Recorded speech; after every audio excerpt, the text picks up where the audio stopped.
dirty, filthy, grimy, foul, impure, tainted, tarnished, unclean. Cleaning a neckbeard nest, part 1. I really hope we get into like the horribleness this time around. Hello, one and all. Hello to you, user Lazarth, and welcome to a tale that I've wanted to get off my chest for quite some time. I've been listening to stories read by ReddX and Moonhorse to fill the silent work hours in my lab quite a lot, and I decided to throw my own story into the mix. You are most welcome. I'm super hungry. Give it to me. Apologies for any and all mistakes. While English is my third language, I do have a degree in it, so I really have no excuses. That's fine. Embrace your mistakes. This story might also seem a bit rambly, but this is like a third draft, so that excuse holds about as much water as a sieve. But honestly, I'm not here to judge you most of the time. I'm nice, I'm easygoing, but you know, you open up the story the way you need to. That's okay. I'm adding an additional warning ahead of everything else, as this story may have some gross and uncomfortable things in it. Hooray! Please take care of yourselves and maybe skip this one. I won't. I'm in. Allow me to introduce the cast of this sordid tale. OP, hey, that's me, 28-year-old divorcee chemist, and the unfortunate conduit through which this story is told. I was 25 at the time of this story. Ray is the neckbeard of our story and my ex-husband. Oh, you married him. You lived in the nest. What are you doing? Okay, no judgment. It's fine. You got out. It's fine. Ray loves CSGO. Way too much peak sweet tea and explicit content regarding children. What? You don't just throw that last one in there alongside sweet tea and CSGO. Get him against the wall. That's all I needed to hear. I wish I still had the text messages that he sent me regarding that last bit, because he did it while I was driving home. And I nearly ate an entire guardrail in shock. He had a genuine belief that he should do it with me in the first few days of marriage, even if I didn't want to, because according to some quack on the internet that he spoke to, it would cure my fear of being intimate. I had my V card, and my only other experience had been non-consensual. He knew this as well. Also, probably one of the grossest people that I've ever met. Yeah, just really unfortunate you didn't see through all that until it was far too late. I mean, I've heard of immersion therapy, but this is ridiculous. Wah, wah, wah, wah, wah, wah. I feel bad for that one. In order to describe my marriage to Ray, I would like to paint you a picture. A picture of a 16-year-old girl walking into the kitchen and overhearing her mom making plans for a traditional Muslim marriage contract between a husband and a wife. This is often treated as an engagement in OP's country, and they were discussing a plan for a celebration on the phone. This 16-year-old girl's contract, to be quite exact. The girl screamed and cried and said she didn't want to do it, but no one listened because everything was ready. Oh, it's a tragic story, dude. All the tickets had been bought, and the celebrations had already been announced. Now, who was this 16-year-old child being engaged to? Well, of course, her 21-year-old first cousin. Bro, I know cultural differences, yada yada yada, but this seems really unfortunate. All this already makes me really sad. I remained engaged to this man for over 6 years, during which I suffered more emotional manipulation than I ever care to think about. Every time I tried to express my discomfort to my mother, I was brushed off as, "You're just being dramatic." And instead, I was encouraged to interact with him more to further our quote-unquote relationship. Oh yeah, you don't love him, but you totally will. He's your first cousin. You've got that in common. Come on, dude. Nah, I don't think I'm good with any of this. I did eventually get married as a last-ditch effort to save the little sanity I had left, which really is a horror story all on its own, after which I started to experience dangerous levels of ideations regarding ending it all, where every single one of my intrusive thoughts told me to just walk off the bridge or swerve my car into oncoming traffic or really any number of things.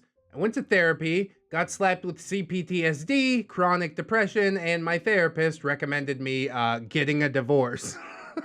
Yeah, let's do that list completely in backwards order.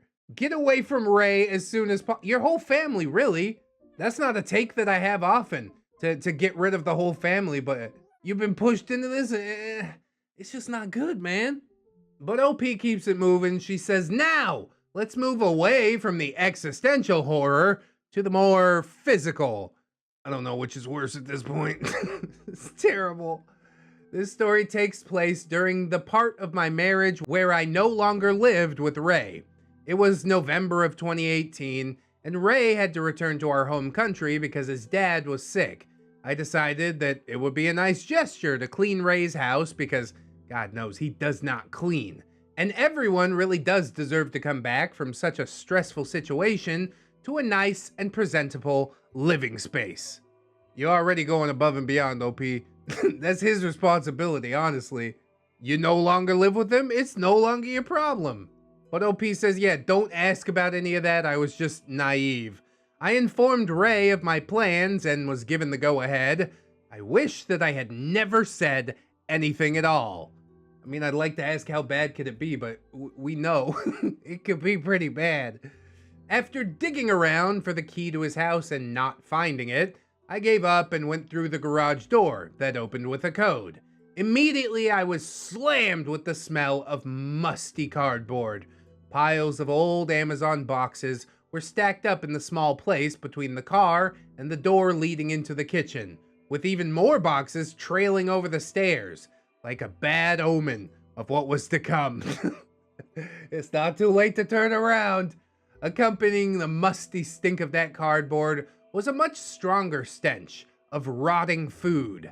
I shimmied around the boxes, trying not to touch any of them lest I be buried under an Amazon branded pile and left to join the hideous smells. I mean, he probably wouldn't find you for months. Nobody deserves that fate, OP. Opening the garage door, I was engulfed in a whole new cloud of smells. Opening the kitchen door, I was engulfed by a whole new cloud of smells. Sickly sweet of old fruit long gone bad, cloying grease of ages old, cooked meals, and just a hint of mold spores wafting in the pitch black of that house. I love it. The more descriptive, the better. After the depths of Chris Trucker, my tolerance is high, man. I really need something to scratch that cringe itch. I turned around and walked out. After a few stealing breaths in the greater outdoors, I went back to complete my self-appointed mission and also to look for the source of that smell. And, oh boy, did I find it. That kitchen was a disaster zone. Yeah, hazmat. Pots filled with week-old meals that were still just sitting on the stove. Ray had been out of the country for almost a month at this point. Filthy plates and bowls were piled in both parts of the sink and every visible surface, and there were hordes of fruit flies buzzing happily over slowly rotting fruit left out on the counter. Bro, this must have been like a super emergency, right? He left in the middle of a breakfast preparation or something, right?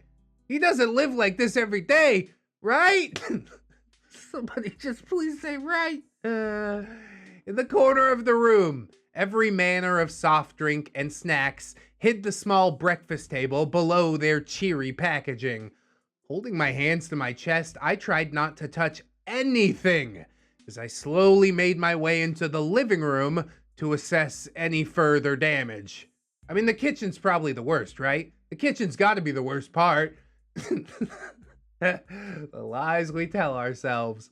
Every piece of clothing imaginable covered every part of the large living space.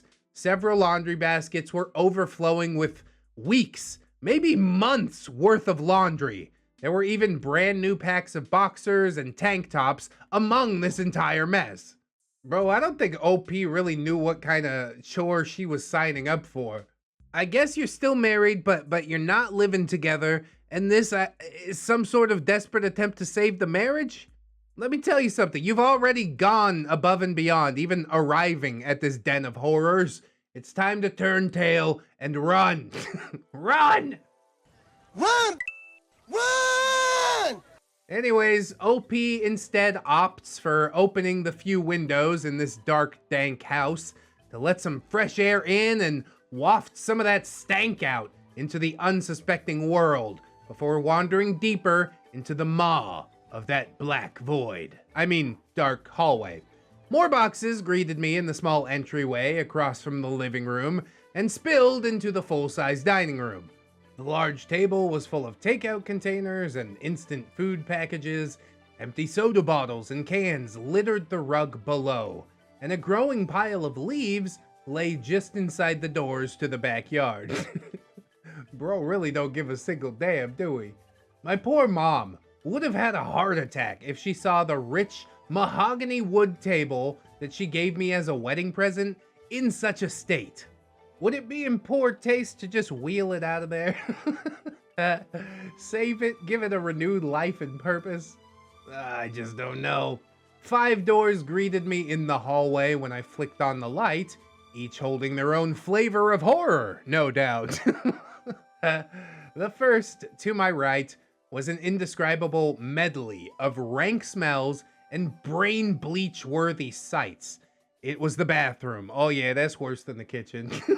An overflowing, tiny trash can was piled to the brim with used toilet paper, and the toilet itself had definitely not been flushed in quite some time. Oh, what? Is it like this when you lived here, OP? This is terrifying. The once white countertop of the sink was absolutely covered in tiny black hairs and used shaving blades. I really hoped that it was only beard hair and nothing from the southern regions of Ray's body, although I wouldn't put that past him, honestly. I quickly vacated the crime against one's senses and made my way to the next door. This was a dark room with no working lights. Under the tiny keychain flashlight and what little light came in through the doorway and that single tiny window, I could make out 2 very dusty twin beds, sans mattresses, an equally dusty office chair, and the open maw of a closet with both doors leaning sideways, as if they'd just kind of given up on their assigned duty and were telling me to do the same. Signs and signals from the universe. A few outfits did hang just inside the closet, and nothing else. So I went to see what other horrors waited for me just down the hall. Room number 3 was surprisingly clean, if a little dusty. It held a brand spanking new queen bedroom set that my aunt was storing in Ray's house for some reason, complete with all the furniture wrapped in a heavy-duty plastic. Funnily enough, during our talks of divorce, Ray tried to argue that the bedroom set belonged to him now, because he'd had it in his possession for so long. I gave my aunt the code to the house and helped her get that damn thing out before Ray returned from yet another trip to our home country. Yeah, you can't save the table, at least save the bedroom set. What a total scumbag move too. Like, yeah, I held this stuff for you, but I held it for too long, it's mine now. Like, what are you, a pawn shop? What's happening? The 4th door led to a space that was arguably the worst of them all. Dank and dreary, cramped and covered in spiderwebs that had long been abandoned and now hung like monuments to times gone by. It was a rather empty linen closet, and I was sure anything in there had probably become moth chow at this point. Lastly, the truly horrifying place waited for me, just beyond a pale door, in what might have been white once upon a time, but it had dulled now to a light cream at best. This was the place where I had gained a peculiar state of mind that I can only describe as a severe aversion to intimate contact, and learned that I tend to claw my skin off during panic attacks. Bro, you don't need to be here, okay? The PTSD's acting up, it's time to go. Like I said before, you've already gone above and beyond. Please don't do it. But you know she's gonna do it. This was the place that my mother had lovingly decorated for me in hopes of easing my adjustment into married life. Ray and I's once shared bedroom. The room was dreary as ever, and the only window was covered by a complete blackout curtain that further added to the room's suffocating atmosphere. The once pristine white and blue bedspread was a pale gray and had dulled in color. Every available surface had a heavy layer of dust, giving it an air of long disuse. In the corner of the room, on one of the nightstands, sat a large computer monitor and keyboard. The pillow by the nightstand hosted a large mousepad that had clearly seen better days, and the ensemble was completed by a large PC tower with a single red light that resembled a low-budget HAL 9000. Maybe Hal could get Ray under control. All in all, the room wasn't the worst thing that I've ever seen, but when all of your dirty laundry occupied a giant living room, having a cleanish bedroom was fairly easy. Does he use it at all? Just go in there to use the PC and that's it? It's kind of like my office, honestly. Besides the dust and a very sad gaming setup, the only adornment that occupied this room was a large grouping of Golden Peak sweet tea bottles. You know them bottles ain't filled with sweet tea, right? That had been a constant throughout the house, other than the squalid state that really called for a professional cleanup crew. Bottles and bottles of Golden Peak were strewn everywhere. Oh, the bottles were empty? I mean, thank God for small blessings, you know? The garage, the kitchen, the living room, the dining room, the spare bedroom, and even the bathroom had half to completely full sweet tea bottles. Oh no, they're full? No, not like this. Is it because the toilet's broken? He's gotta have a reason. God, I hate everything about this. The largest amount of these tea bottles was in this forsaken place, our once bedroom, however. Now, I've always been a morbidly curious person. It's what made me choose science as my area of study. This was the very day that I would come to regret my morbid curiosity. I'm gonna tell you right now, don't do it. One of the bottles had a strange foam floating at the top. I didn't know that tea with enough sugar to kill a small animal could harbor any sort of mold or bacteria, so I opened the bottle up and gave it a cursory sniff. The smell was indescribable. I have 2 cats, one of whom has a wild heart and tends to bolt to the great outdoors given any chance and get himself into a host of trouble. Once, when he escaped, I found him in the crawl space under the house in a bloody mess. He'd gotten into a fight with something, and he'd gotten hurt pretty bad. When I brought him home, my mom tried to use some herbal medicine while we waited for the closest emergency vet clinic to open. By morning, some of the tissue had started to turn necrotic, clearly, and my cat had peed all over the bedding without having the ability to go to the litter box. This combination of blood and pus and death, something herby and cat pee, was one of the worst smells that I have ever come across. Though my cat was ultimately fine, that vile concoction was burned into my memory for years. That horrific stench might as well have been a bouquet of roses next to what wafted out of that bottle. Oh wait, why? You did this to yourself! Haven't we learned about beard nests by now? The cloyingly sweet, sour smell of urine, long fermenting in a closed environment, sent me into a coughing fit. I quickly closed the bottle and ran to the open window in the living room, uncaring that I was probably staining the couch with my shoes as I tried to half climb out of that window, gasping for any semblance of fresh air. Hanging out the window, I realized that those horrific things were all over the house. This weirdo had left bottles and bottles of his own freaking pee in every room of this house. I was done. Oh, that's the tipping point, is it? This place didn't need me. It needed a professional with an iron stomach. I booked it out of the house a second time, leaving for real and rushing back home at top speed.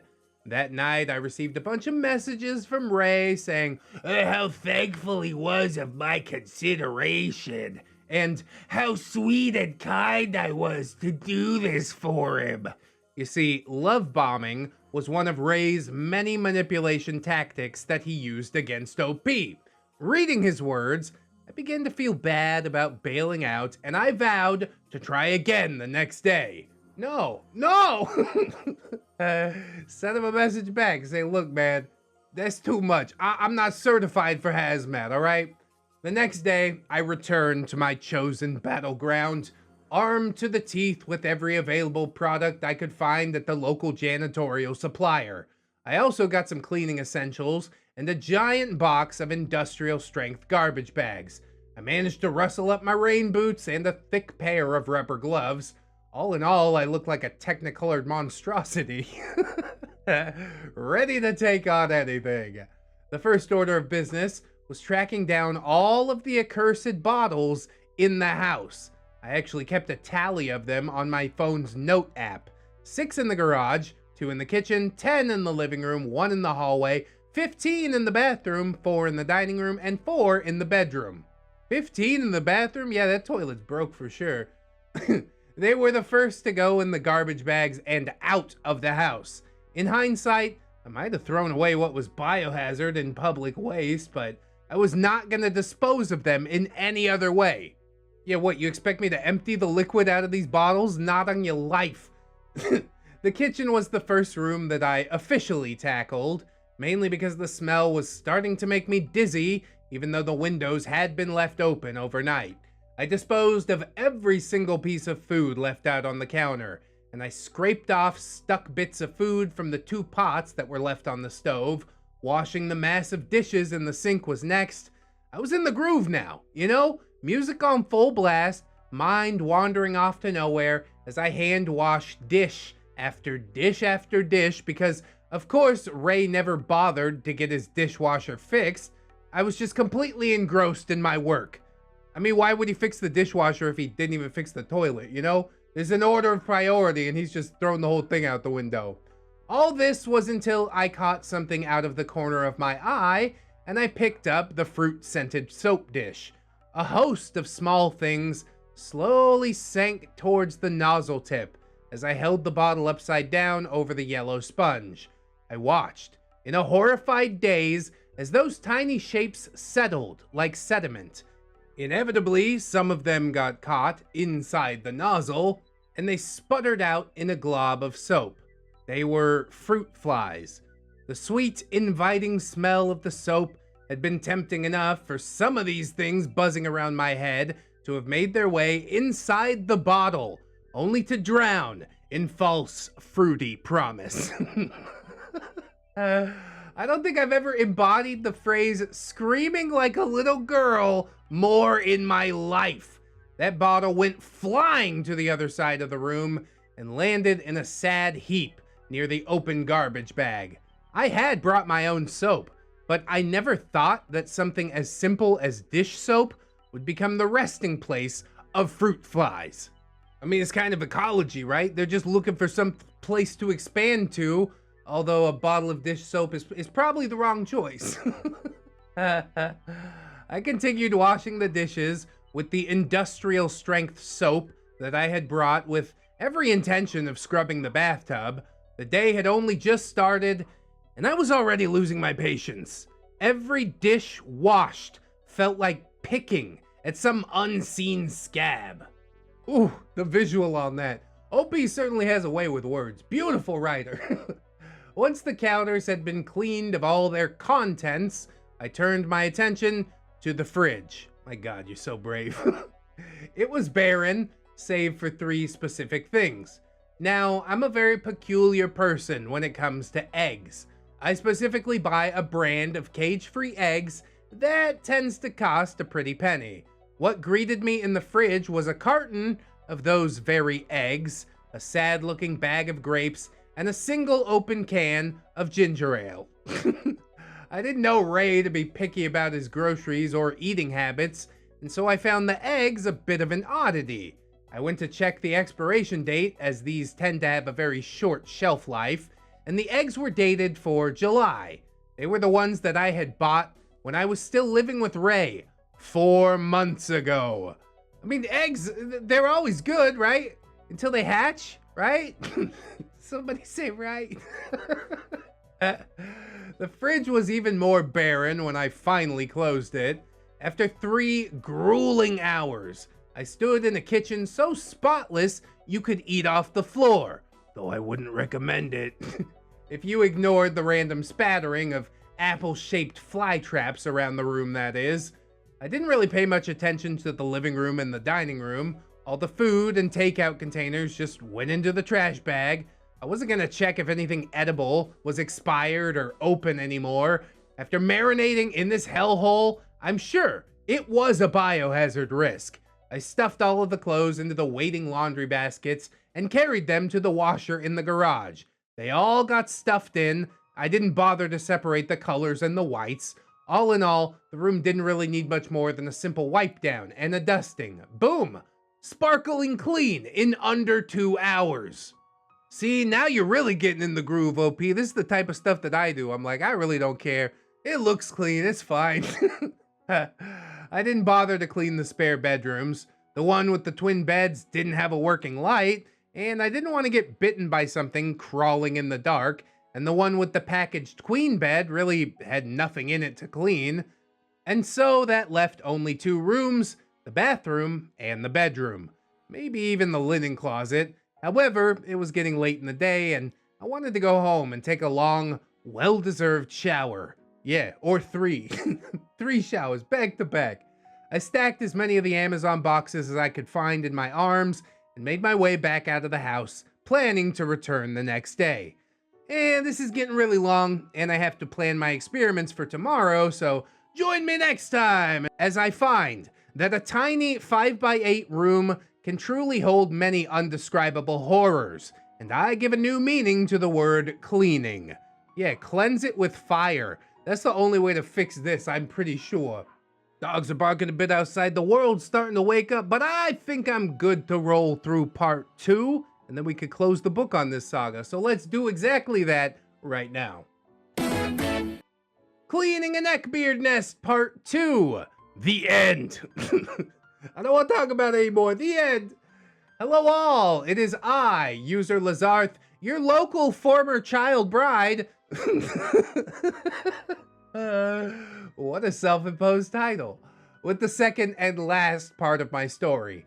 Again, this story has some very uncomfortable elements, whether they be societal or the fact that neckbeards are just very gross creatures in general, so I suggest sitting this one out if it ain't your cup of tea.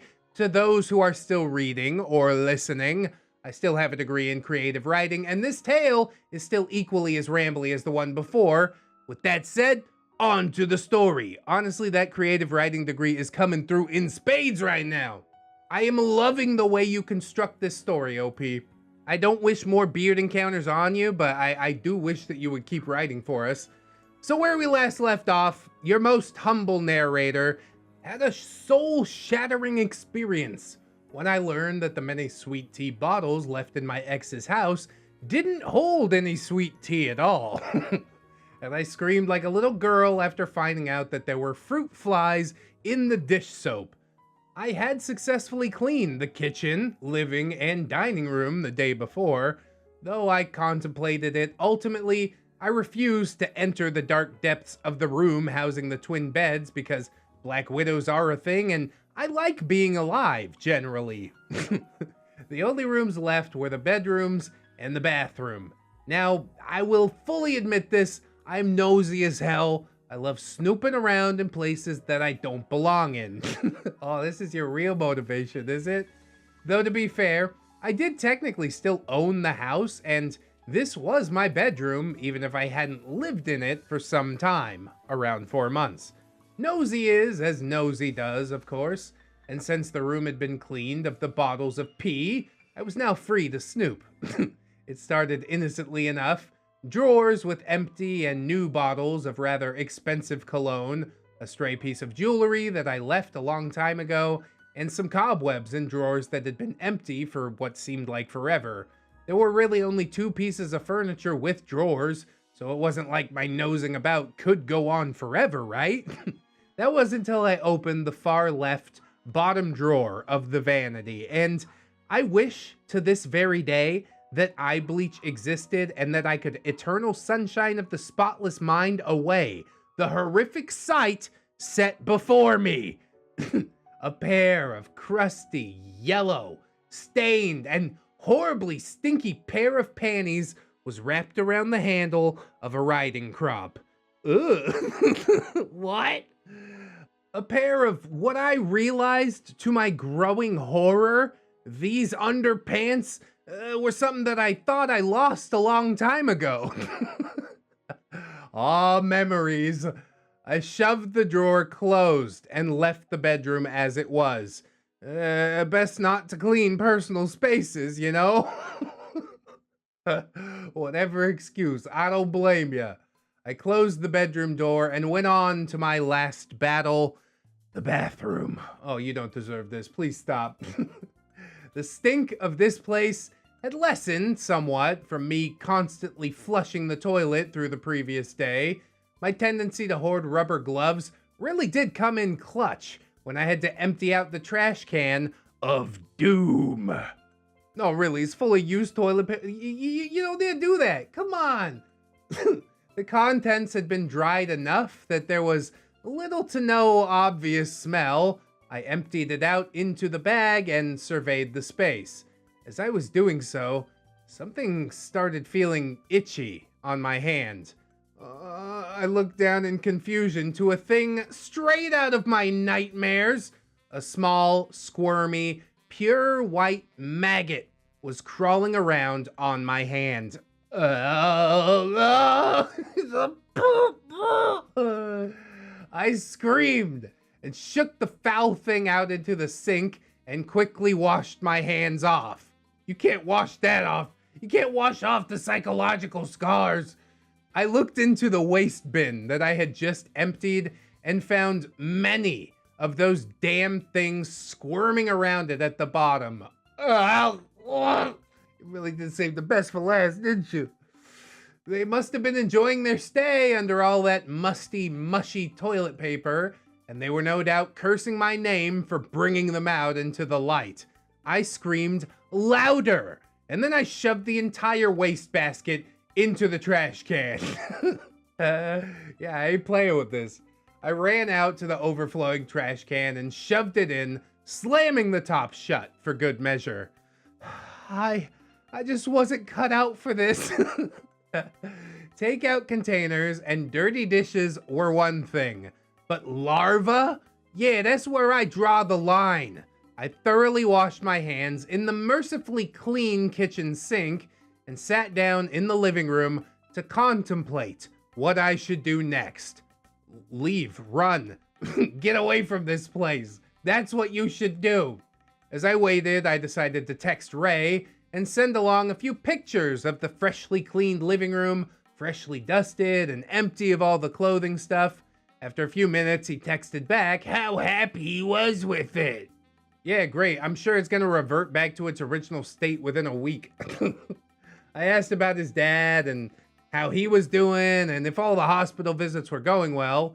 That's when he dropped the worst bomb on me, and I wish I still had the WhatsApp convo, but between switching phones and Ray's tendency to delete entirely his side of the conversation, it has been lost to the ether.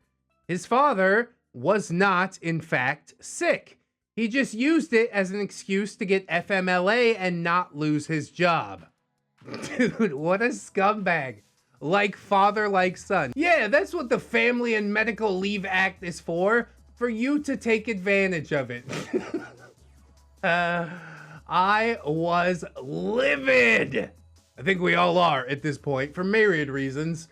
I washed days, if not weeks old dishes, cleaned this grown man's laundry from his living room, smelt his rotting pee, had to deal with friggin' maggots, and he was just chilling under false pretenses with his feet up, probably laughing at me this entire time.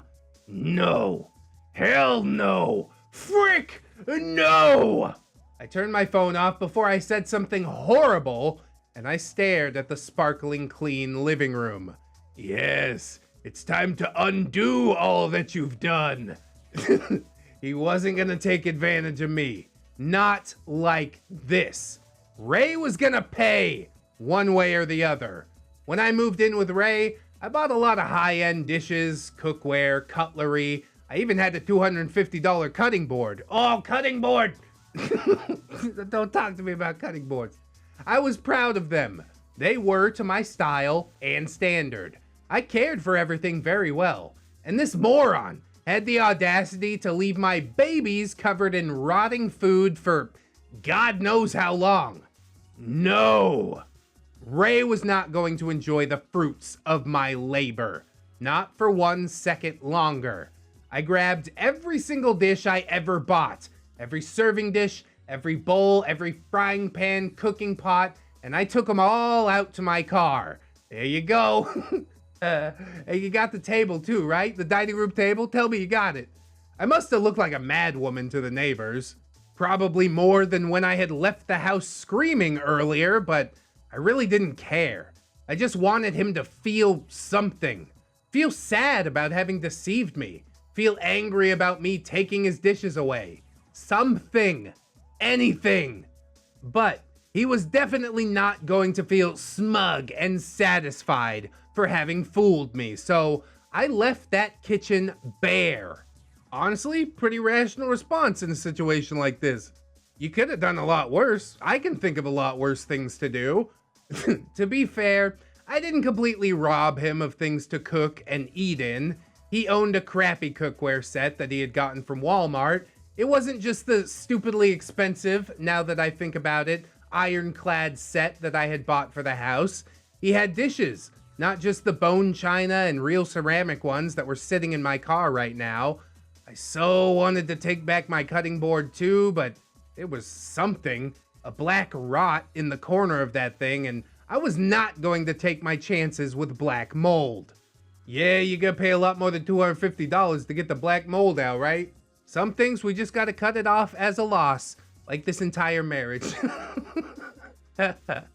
I left that kitchen a husk of its former self, and I drove off after locking the house down.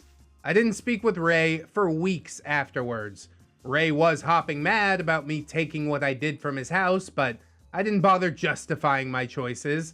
They were petty, but I would do it again given half the chance. And no jury in the land would convict you, OP. I stopped speaking with Ray for a long time after that, and I found that I felt so much better when I was not interacting with him. And it was really that proof positive that cemented my choice. And after a few more years of back and forth and failed retries and angry fights, I finally did divorce Ray. Well, you stuck that one out for way longer than you needed to. It was a quiet thing, disappearing into the night with a whimper rather than a bang. Neither of us shared any finances and didn't want alimony or anything of that sort. Ray was gone, yet again, to our home country when it was all finalized. And I have been living my best life ever since. Oh, that's a happy ending. Come on. I'm working on bettering myself, working a job that I love, and working on getting yet another bachelor's degree in a field that I'm really excited about. I wish I could go back and give my younger self a hug and tell her that everything turns out all right and that she will be fine. I also really want to save her from everything, but the only thing I can do is move forward every day with a smile on my face. There you go, OP. Now you're really getting it, you know? We can't turn back the clock. These were lessons that you needed to learn for whatever reason. I can't speak to the wisdom of the universe, but what I can say is most of these things do turn out for the best. You're out there happy, moving on, you know, making the best of your life, and Ray, well, he's probably living with his mom back in his home country. I mean, somebody's got to clean up after him, you filthy animal. And never shall he darken our doorway again. Thank you guys so much for watching along with me today. I hope you like, comment, subscribe, do all them things. Follow me on social medias, many links in the description. Yes, thank you to my Patreon patrons, my YouTube channel members. Come on back, join us again tomorrow. Keep yourself safe out there, wash your hands, you know. But most importantly, remember, friends, that you are loved, you are worthy, you definitely deserve it. And I shall see you then, so until then, my friends, bye-bye.